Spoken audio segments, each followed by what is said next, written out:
Today, I'd like to talk to you about creating a culture of accountability in your business. We'll start out with the 3 C's of accountability that you need to master: clarity, communication, and consequences. Clarity, it's all about establishing what's expected, including the responsibilities, goals, performance standards, the desired results, and expectations to make sure everybody understands what they are accountable for and what it even means. Communication, this just reinforces that clarity. So we have open, consistent communication to convey expectations and provide feedback on how they're meeting expectations or not meeting expectations. This is all about being proactive, providing proactive updates, teaching your team to be proactive and letting you know how they're doing instead of you having to do check-ins. They should be regularly checking in with you and keeping those channels of communication open for questions and concerns to help them be accountable and achieve more. And then consequences. You have to implement a system where there are both positive and negative consequences that follow the actions and the results. It could be rewards for achieving or overachieving goals, and corrective action for those that aren't meeting expectations. So now I want to share the 4 steps of creating a culture of accountability in your business. Step 1 is all about developing and then installing the tool set, the tools of accountability. The big ones are your vision, your mission, your culture statement, your core values, an organization chart. Make sure everybody knows the reporting structure because that's the accountability structure as well. And then position descriptions. Make sure everybody knows what they're responsible for, what they are responsible for doing, and then what the expected outcomes are, what I call indicators of effectiveness. Those are their KPIs, their key performance indicators. It's outcomes. These are the expected outcomes in these areas of responsibility. You have to have these tools, or how could you possibly expect your team to be accountable for anything? Step 2 is adopt an above the point mentality and culture. Stop accepting the below the point behaviors of blame, excuses, and denial. Make sure they're being above the point. Ownership, accountability, responsibility. When we accept below the point, we get what we ask for. And to help do that as managers, we have to learn how to communicate better and learn how to have forward-moving conversations and teach our team how to have and participate in forward-moving conversations instead of backward-looking conversations where all we're talking about is the mistakes of the past. How do we move forward? How do we help them accept responsibility and become more accountable? We have to learn how to have those conversations and the mindset of being above the point. So step 3 is you have to manage and coach for performance.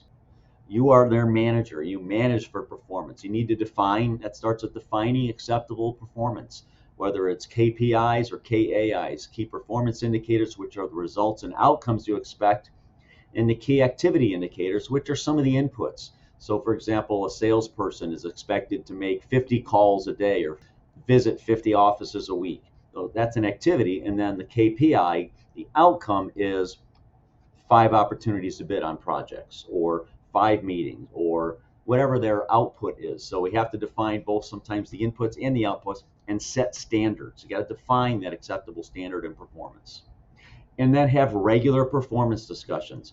It's very important to talk about these things regularly and teach them how to report to you proactively their results and their activities every day, every week. And then teach them how to solve problems. Teach them how to diagnose their own problems so that you don't always have to do that. So when they come back and say, yeah, I talked to 50 people, but I only got 3 appointments instead of 5. So maybe it's asking them, so, okay, what's one meeting that you had that you're really surprised and disappointed they didn't agree to have a sit down with you?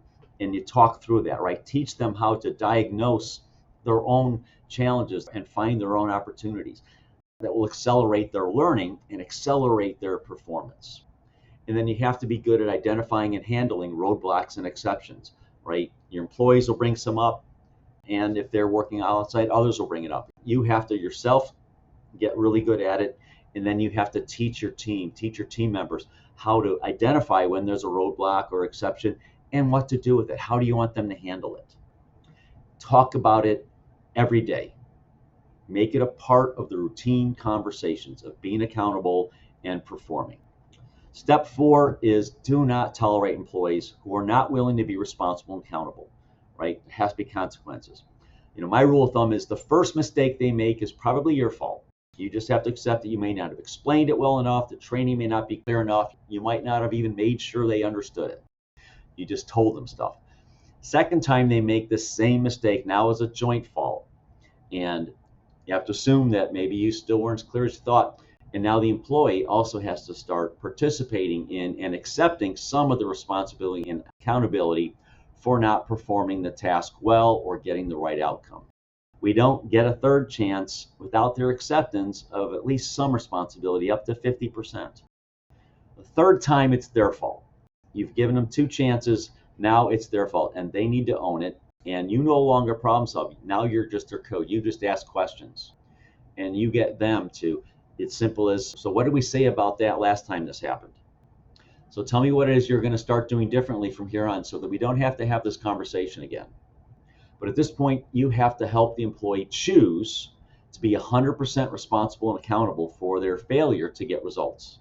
If not, you need to start looking at their last day. Fourth time they make the same mistake, that just might have to be their last day in the job. But this is where it's important to have systems for accountability and consequences for poor performance. So what's your HR manual say? Do you have a verbal warning, a written warning, and a see you later warning? You have to have those. But those are the 4 steps of accountability. So if you want to install that culture of accountability in your business, you've got to develop the tool set, got to adopt that above the point mentality and culture, and learn how to have above the point conversations. You need to manage and coach for performance. They don't need you to be their leader right now. They need you to be their manager. And then part of your culture of accountability is there's absolutely no tolerance for lack of responsibility, accepting responsibility, and learning to be proactively accountable. If you'd like help trying to figure out how to install this culture in your business, I encourage you to click on the link in the description and schedule a 20-minute call with me where we'll talk about how that's working at your business and what's another challenge. If you really want to know how to do it, click on the other link in there to BizX, which is our annual business conference. It's coming up in Houston at the end of October, where I'm going to be doing a breakout session on how to create a culture of accountability in your business.